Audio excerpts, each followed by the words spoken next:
بسم الله الرحمن الرحيم. اللهم صل وسلم وبارك على سيدنا محمد وعلى آله وصحبه وسلم تسليما كثيرا. ازيكم عاملين ايه؟ يا رب تكونوا بخير.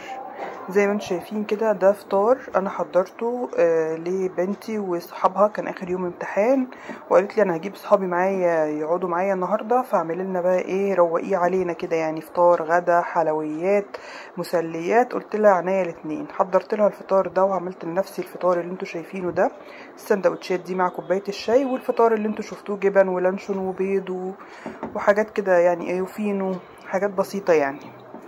بعد كده دخلت علشان اجهز لهم الغدا، قشرت بطاطس كده وقطعتها وحطيت عليها ميه وخل علشان تفضل مقرمشه، لما احمرها بتبقى حلوه جدا. اهي بغسلها كويس وبعد كده بنقعها في ميه عاديه خالص وبحط عليها خل وبسيبها لوقت التحمير. الخل ده بيخليها مقرمشه وجميله جدا. كان عندي كمان ايه بصل اخضر، فهبتدي ان انا انضفه دلوقتي واجهزه برضو ان انا اغسله واركنه على جنب. نضفته طبعا وشلت اي زوائد فيه وهغسله واسيبه جنبي في المطبخ يتصفى. كان عندي كمان ايه، كنت جايبه تفاح، فابتديت كده برضو ان انا اغسله علشان احطه في التلاجة كده يسقع واقدم منه برضو يبقى ساقع كده وجميل. فاكهة الصيف طبعا بتبقى حلوة وجميلة، وخصوصا التفاح البلدي بتاعنا ده. طبعا بقى كان اول يوم اجازة الامتحانات بقى خلصت خلاص، هي في كلية في تانية كلية وكده، كان اخر يوم امتحان. قالت لي وانا راجعة بقى هجيب صحابي ايه نقعد بقى ايه نخرج بقى من مود المذاكرة والاكتئاب والامتحانات وهنقعد بقى ايه مع بعض شوية. قلت لها وماله هاتيهم. وابتديت بقى كده ان انا ايه رحت جبت الحاجات دي وقعدت اروق عليهم كده بقى وهم قاعدين. طبعا يعني ايه مرات الاب الفرفوشة رزق. بس كده طبعا والله يعني سمعتنا الدراما مسوقاها يعني ومخليها سمعتنا سوء خالص، بس والله احنا في الطبيعة يعني كزوجة اب يعني او هي بنت جوزي وكده. لا والله يعني مفيش الكلام ده خالص. التلفزيون بصراحة حطتنا في موقف وحش قوي، فانا بوريكم يعني ان انا اهو والله مش بعمل حاجة وحشة وان انا كويسة معاهم وكل حاجة. غسلت طبعا التفاح اهو، هحطه بقى في التلاجة كده ايه يسقع. بعد كده كمان بقى كنت جايبه لهم رنجة.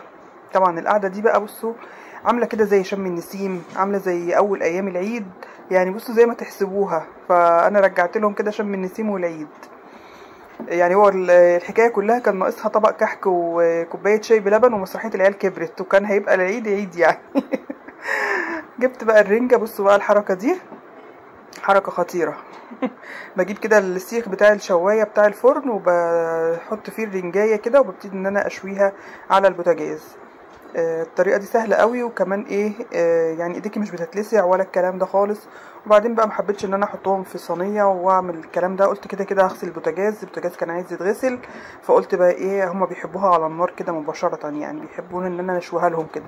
لكن انا عن نفسي انا كطنط عزه ما بحبهاش اصلا مشويه كده، انا بحب ان انا اقشرها عادي واكلها على طول، مش بحب احطها على النار خالص. بس هما طبعا بيحبوها كده فعملتها لهم يعني. وهم كمان كانوا طالبين رنجة بس، يعني مش عايزين فسيخ ولا سردين ولا الكلام ده، هم عايزين رنجة بس، فقلت اجيب لهم رنجة ما يجراش حاجة. جبت لهم بقى الرنجة وابتديت ان انا اعملها بالطريقة اللي انتوا شايفينها دي في السيخ كده، بدخلها من بق السمكة كده وبتطلع كده من عند الديل وبتبقى ماسكة كده في السيخ كويس جدا. ببتدي ان انا احركها على النار زي ما انتوا شايفين، طبعا حركة خطيرة. بصوا هي بتسيح على طول طبعا، القشر بتاعها او الجلد بتاعها ده بيسيح خالص واللحم كده بيبقى باين وبيبقى حلو قوي. بصوا الطريقه جميله يعني، اعملوها بقى ان شاء الله، خدوا مني الطريقه دي واعملوها.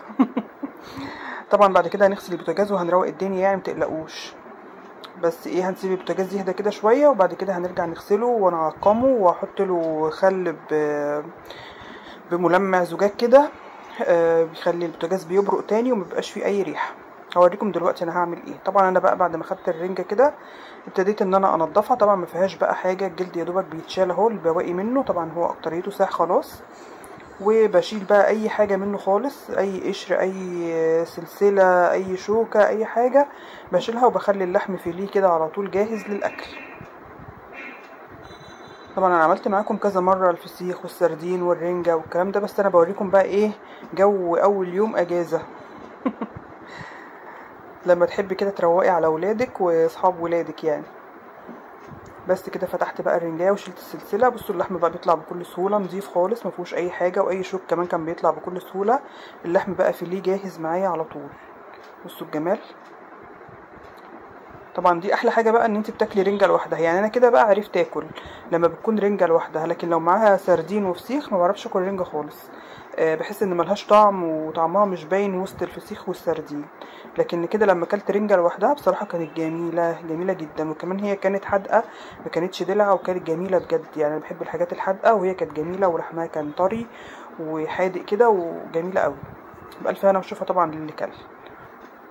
بصوا انا بحاول ان انا انضفها خالص، ما بخليلهمش فيها اي حاجه، ياكلوا وهم مطمنين مفيش اي حاجه هتزعجهم في الاكل ولا شوك ولا اي حاجه خالص. هعمل كل الرنجات بالطريقه دي.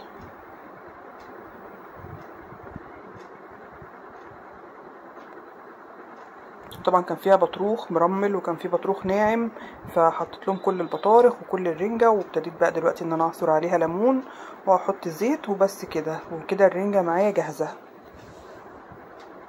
طبعا اللي في الطبق هناك دي كده لوحدها ليا انا واللي في الطبق السيرفيس اللي هو البايركس ده اللي هقدم لهم فيه،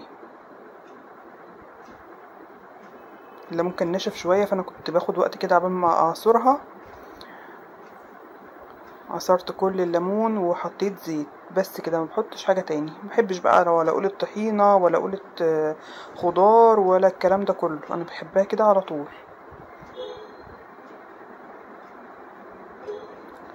هرجع بقى طبعا انضف البوتاجاز وانضف الدنيا كلها قبل ما اكون هعمل اي حاجه، علشان يبقى كل حاجه نظيفه وريحتها حلوه. بصوا البطروخ المرمل ده تحفه، كان ناشف كده وكان جميل. بعد ما غسلت البوتاجاز ولمعته بالخل والملمع الزجاج ومبقاش فيه ريحه اي ريحه، قلت برضو اجيب كده البخور، وعلى العين بالظبط اللي انا كنت بشوي عليها هحط البخور دي، علشان لما اجي اشغل النار تاني على اي حاجه ما يبقاش فيه ريحه زفاره طالعه من البوتاجاز خالص، ولا في المطبخ اصلا ريحه زفاره. البخور بصراحه ضيع اي ريحه، وكمان لما رشيت الخل بالملمع الزجاج خلى مفيش ريحه برضو خالص. طبعا بعد ما روقت كده وعملت قلت لازم فنجان القهوه الاول. عملت بقى فنجان القهوه بتاعي، وبعد كده قمت حمرت لهم البطاطس وسخنت لهم العيش، وقدمت لهم بقى الرنجه والبصل والبطاطس. حطيت لهم اطباق كده علشان يطلعوا بقى من الطبق الكبير يحطوا في الاطباق قدامهم وياكلوا بألف هنا وشفا. طبعا كنت عامله لهم ترمس، كنت نقعاه من قبلها بيوم ومجهزاه ومملحاه. وطبعا قدمت لهم بعد الاكل المشروبات بقى الساقعه كلها زي ما انتم شايفين كده، ليمون وشويبس اناناس وشويبس رمان، وبصراحه كان حاجات جميله بصراحه. كنت جايبه لهم كمان ايس كريم انواع مختلفه كده زي ما انتم شايفين، اللي بالاوريو واللي بالفراوله واللي بالشوكولاته، وروقت عليهم اخر روقان. طبعا ده مش بذلهم ولا حاجه، لا ده انا نفسي اقول اساميهم كمان. بعد كده كمان كنت جايبه بطيخه. طبعا الاكله دي لازم بعديها يبقى بطيخ بقى وحاجات تطري على القلب كده زي ما انتم شايفين كده، المشروبات الساقعه والايس كريم وكمان البطيخ والتفاح وحاجه كده اخر عظمه. يعني بطيخه ما شاء الله تحفه تحفه، كانت جميله جدا جدا، مسكره ومرمله وبصوا عسل. قطعتها كده بقى زي ما انتم شايفين، وهقطع لهم بقى طبق كده يتسلوا فيه بعد ما كلوا الاكله الجباره دي.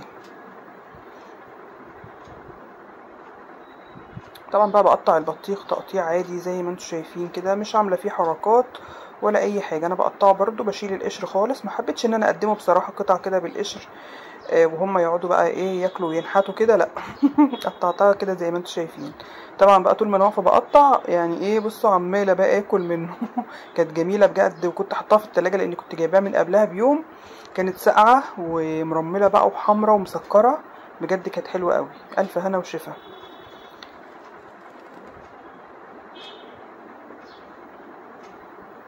قولوا لي بقى انتوا هتعملوا ايه في الاجازه، بتعملوا ايه مع اولادكم في الاجازه؟ روقتوا عليهم كده بعد ما خلصوا امتحانات ولا لسه عندكم حد بيمتحن؟ طبعا اللي في الثانويه العامه ربنا يكون معاهم وربنا ينجحهم ويوفقهم وما يضيعش تعبهم ويفرحهم ويفرح اهاليهم يا رب، اللهم امين. واي طالب يعني في اي سنه دراسيه ربنا ينجح الجميع يا رب ويوفقهم، ما يضيعش تعب حد ولا مجهود حد ولا يزعل اي حد ولا اسره ولا اب ولا ام. كلهم ان شاء الله يفرحوا باولادهم ويفرحوا بنجاحهم ان شاء الله. بصوا بقى انا بقطع ازاي. والله تقطيعه جميله، وكان طالع كده اصلا البطيخه كانت حلوه كده ماسكه نفسها ومرمله ومسكره وجميله. بصوا بقطعها تحفه. الجزء طبعا اللي في النص ده مبيبقاش فيه بذر خالص، جميل. طبعا طول ما انا واقفه بقى بلقط كده، يعني اللي هو انا ايه بتسلى. اي قطعه زياده كده مش عاجباني لازم اشيلها احطها في بقي. طبعا ده فيديو كده ايه يعني ترفيهي، يعني سموه زي ما تسموه، يعني ما فيهوش حاجات كتير قوي، ما فيهوش روتينات عميقه ولا اي حاجه، بس حبيت ان انا افرحكم زي ما انا فرحت ولادي وفرحت معاهم. ويا رب يكون الفيديو عجبكم، ولو عجبكم ما تنسوش اللايك والشير والاشتراك في القناه وفعلوا زر الجرس عشان يوصلكم كل